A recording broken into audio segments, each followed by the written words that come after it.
नमस्कार दोस्तों, आज हम बात करेंगे हमारे प्रिय और महान और बहुत इंटेलिजेंट विदेश मंत्री जयशंकर जी की, जो यूनाइटेड नेशन जनरल असेंबली में उन्होंने अपनी स्पीच दी। उनकी मेन हाइलाइट्स हमारे लिए जनरल पीपल, नॉर्मल पीपल के लिए क्या है वो उस बारे में। तो उसमें सबसे पहले मैं बात करूँगा, जब उन्होंने अपनी स्पीच शुरू की तो उन्होंने अपनी स्पीच में सबसे पहला वर्ड, बाकी जो डिग्निटीज़ होती हैं उनको विश करने के बाद उन्होंने बोला कि नमस्कार 140 बिलियन भारतीय लोगों की तरफ से। Madam President, Excellencies, distinguished members of the General Assembly, greetings and namaskar from 1.4 billion people of Bharat. जो जियोपॉलिटिक्स होती है ना, उसमें हर शब्द की एक वैल्यू होती है।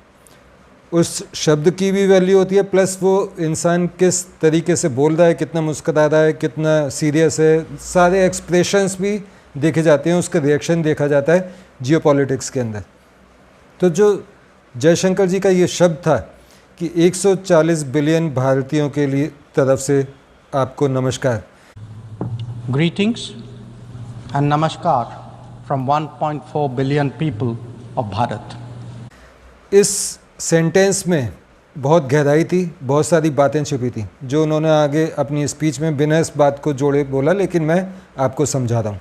जैसे कि उन्होंने कहा, आपको पता ही है कि जो यूनाइटेड नेशन के 5 परमानेंट मेंबर्स हैं, उनके अलावा अभी कितने सालों से बस डिस्कशन चल रहा है कि इसमें और नए मेंबर्स ऐड किए जाएं और देश शामिल किए जाएं, लेकिन कभी कोई अड़ंगा लगाता है, कभी कोई लगाता है, और केवल डिस्कशन चल रहा है, हो रियल लाइफ में या प्रैक्टिकली कुछ हो नहीं रहा। तो भारत ने एक ग्रुप बनाया था जो होने वाले अगले 4-5 कंट्रीज़ हैं, जिसमें ब्राज़ील शामिल है, ब्राज़ील, जापान, जर्मनी, इंडिया, इन सब लोगों को मिला के एक ग्रुप बनाया था जो मिल के आवाज़ उठाते थे कि हमारे को परमानेंट मेंबरशिप दो। अलग अलग आवाज़ उठाने की जगह एक। लेकिन इस बार जयशंकर जी ने ये जो शब्द बोला कि 140 बिलियन भारतीयों की तरफ से आपको नमस्कार, इस सेंटेंस का मतलब है कि हमारा देश जनसंख्या के हिसाब से भी बहुत बड़ा देश है। एशिया का चाइना के बाद सेकंड नंबर देश है, बल्कि पॉपुलेशन में देखा जाए तो अब तो चाइना को भी बीट कर चुका है, और भारत इस समय एशिया का सबसे बड़ा देश है। जहां 140 बिलियन लोग रहते हैं, उनकी आवाज़ को आप इग्नोर नहीं मार सकते। उन्होंने नाम लिया कि जैसे कि गाज़ा में कॉन्फ्लिक्ट चल रहा है, यूक्रेन में कॉन्फ्लिक्ट चल रहा है, हालांकि उन्होंने गाज़ा के साथ इज़राइल को नहीं जोड़ा, मतलब इज़राइल का नाम नहीं लिया, और यूक्रेन वॉर के साथ उन्होंने रशिया को नहीं जोड़ा, रशिया का नाम नहीं लिया। उन्होंने केवल 2 नाम लिए, गाज़ा कॉन्फ्लिक्ट और यूक्रेन कॉन्फ्लिक्ट। ऐसी जो कॉन्फ्लिक्ट चल रही हैं दुनिया में, और उसके ऊपर जब यूनाइटेड नेशन में डिस्कशन होता है और उसमें अगर 140 बिलियन लोगों के देश की आवाज़ की आप बात ना सुने, इग्नोर मारें, तो ऐसा करने से आप यूनाइटेड नेशन का जो वैल्यूज़ हैं उसको कम या ख़त्म कर रहे हैं। तो ये मैं फिर से कह रहा हूँ, ये जो पहला सेंटेंस था उसके बहुत बड़े मायने थे, और उन्होंने इस बारे में काफ़ी आगे डिटेल में बातें की। मैं उनकी क्लिप्स, उनके जो ये शॉर्ट क्लिप्स मैं आपको बीच में लगाता रहूँगा, आप देखते रहिए कि उन्होंने किस तरीके से क्या क्या बोला। तो एक बात तो हो गई है। दूसरा, उन्होंने बोला कि उनसे एक दिन पहले पाकिस्तान के जो प्राइम मिनिस्टर हैं शहबाज शरीफ, तो उनके लिए उन्होंने बोला कि जो पाकिस्तान ने कल, एक एग्जैक्ट वर्ड है मैं बताता हूँ, विचित्र बातें की कल जो पाकिस्तान ने। मैं उनका जवाब देना चाहता हूँ।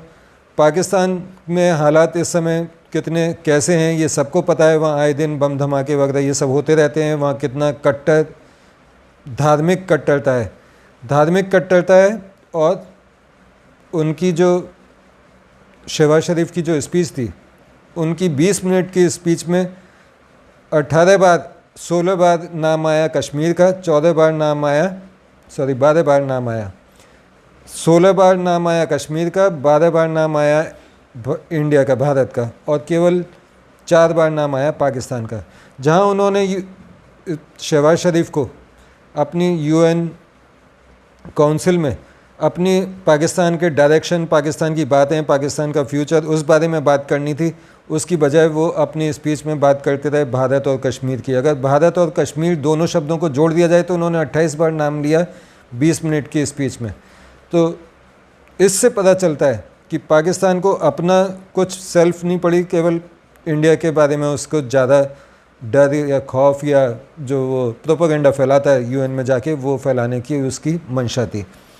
तो इस बारे में जयशंकर जी ने 2 टूक शब्दों में कहा कि पाकिस्तान ने जो, शहबाज शरीफ ने एक बात और बोली थी अपनी स्पीच में कि जो जम्मू कश्मीर है उसमें बहुमत, मतलब कि वोटिंग करानी चाहिए और उनसे पूछा जाना चाहिए कश्मीरियों से कि वो क्या करना चाहते हैं, भारत के साथ रहना चाहते हैं या आज़ाद होना चाहते हैं। तो इस बारे में जयशंकर जी ने कहा कि कितनी विचित्र बातें शहबाज शरीफ ने की, और उन्होंने जम्मू कश्मीर में वो मतदान करने के लिए बातें कर रहे हैं, जबकि भारत ये मानता है कि जम्मू कश्मीर पूरा इंक्लूडिंग पाक ऑक्यूपाइड कश्मीर वो भारत का अभिन्न अंग है। और मेन बात ये, उन्होंने पाकिस्तान को 2 टूक शब्दों में कहा कि आपने जो ये पाकिस्तान ऑक्यूपाइड कश्मीर यानी कि कश्मीर आपने जो घेर रखा है उसको आप खाली करें और हमें वापस करें। The issue to be resolved between us is now only the vacation of illegally occupied Indian territory by Pakistan, and of course the abandonment of Pakistan's long-standing attachment to terrorism. इसी बात से पता चलता है कि इंडिया या भारत कितना serious है पीओके को वापस इंडिया में शामिल करने के लिए। तीसरी बात जो बहुत इम्पोर्टेंट है, उन्होंने अपनी स्पीच में ये भी कहा कि पाकिस्तान का जो जीडीपी है, पाकिस्तान के जीडीपी है रेडिकलिज्म यानी कि धार्मिक कट्टरपंथी, और वहाँ का एक्सपोर्ट है टेररिज्म। तो जिसकी जीडीपी और एक्सपोर्ट ये हों, उस देश के अंदर बम धमाके या आतंकवाद ये सब होना ही है, और जिस देश का मकसद ही आतंक फैलाना हो, तो उस देश में अगर बम धमाके हो रहे हैं तो वो उनका कर्मा रिटर्न है, जैसे कर्म किए हैं वैसा उनको फल मिल रहा है।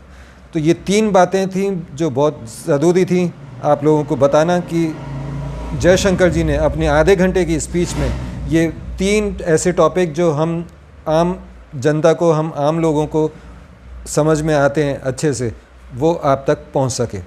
अब एक बात मैं थोड़ी सी डिफरेंट करूंगा। जब ये यूएनजीसी का जो चल रहा है, यूएनजीए का समिट चल रही है, उससे इतर एक इंटरव्यू लिया गया जयशंकर जी का, और जयशंकर जी से पूछा गया कि आप एक तरफ तो क्वाड के मेंबर हैं, दूसरी तरफ आप ब्रिक्स और एससीओ जैसी समिट के मेंबर्स हैं, तो आप इन दोनों को कैसे, मतलब आपका क्या है कि एक तो एंटी अमेरिका है, एक एंटी चाइना है, क्वाड एंटी चाइना है और ब्रिक्स एंटी अमेरिका, आप दोनों जगह शामिल हो, तो आप कैसे इसको हैंडल करोगे? तो उनका एक वर्ड का बहुत अच्छा जवाब था कि India can chew gum together and walk. India's simultaneous active membership in both the Quad and the BRICS, and for that matter, the Shanghai Cooperation Organization. We can chew gum and walk at the same time. All right. Chew gum and walk at the same time. Chew gum and walk at the same time. तो ये मेरे को उनका sentence इतना अच्छा लगा कि मैंने सोचा कि ये भी आपको बताया जाए, और मैं उन्होंने किस तरीके से कैसे कहा है, हालांकि कुछ ही सेकंड्स का वो क्लिप है, वो भी इसमें लगाया, तो आप ज़रूर देखिएगा। अगर मेरा वीडियो पसंद आया हो तो इसको लाइक सब्सक्राइब ज़रूर कीजिएगा। मिलते हैं अगले वीडियो में, आज्ञा दीजिए, नमस्कार, जय Hind. Clearly, their economic implications for the weak and vulnerable need to be highlighted. But we must also recognize that conflicts themselves must be resolved. The world cannot be fatalistic about the continuation of violence on a large scale, no more than be impervious to its broader consequences. Whether it is the war in Ukraine or the conflict in Gaza, the international community seeks urgent solutions. These sentiments must be acknowledged and acted upon. Madam President, the UN is a testimony to the agreed principles and shared objectives of the world order. Respect for international law and commitments are among the foremost in that regard.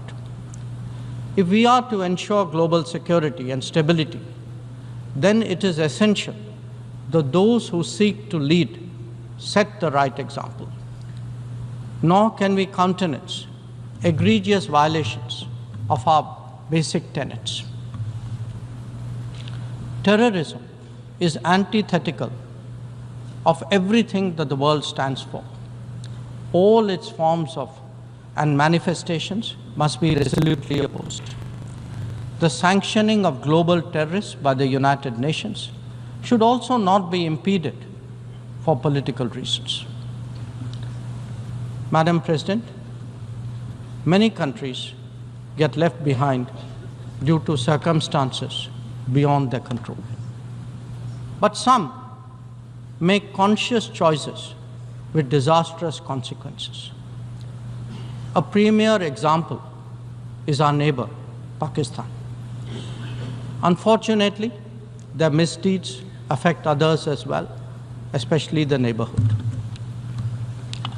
When this polity instills such fanaticism among its people, its GDP can only be measured in terms of radicalization and its exports in the form of terrorism. Today, we see the ills it sought to visit on others consume its own society. It can't blame the world. This is only karma.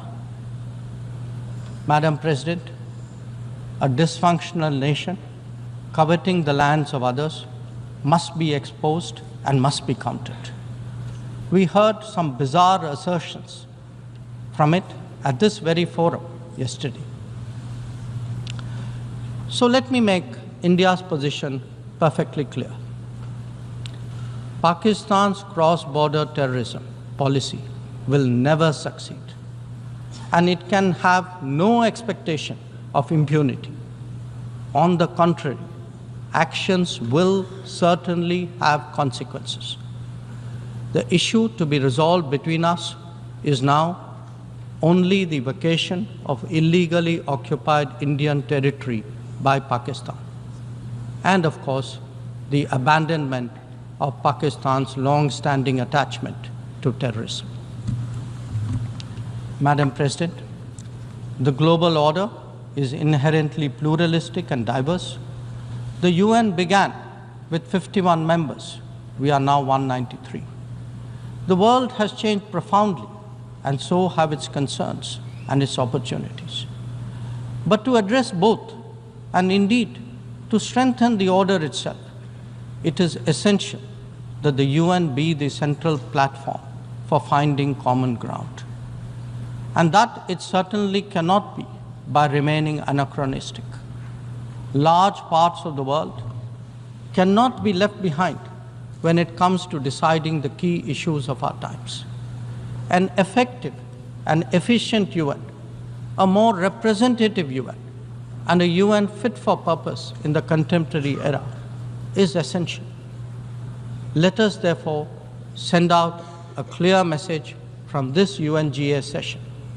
We are determined not to be left behind. By coming together, sharing experiences, pooling resources, and strengthening our resolve, we can change the world for the better.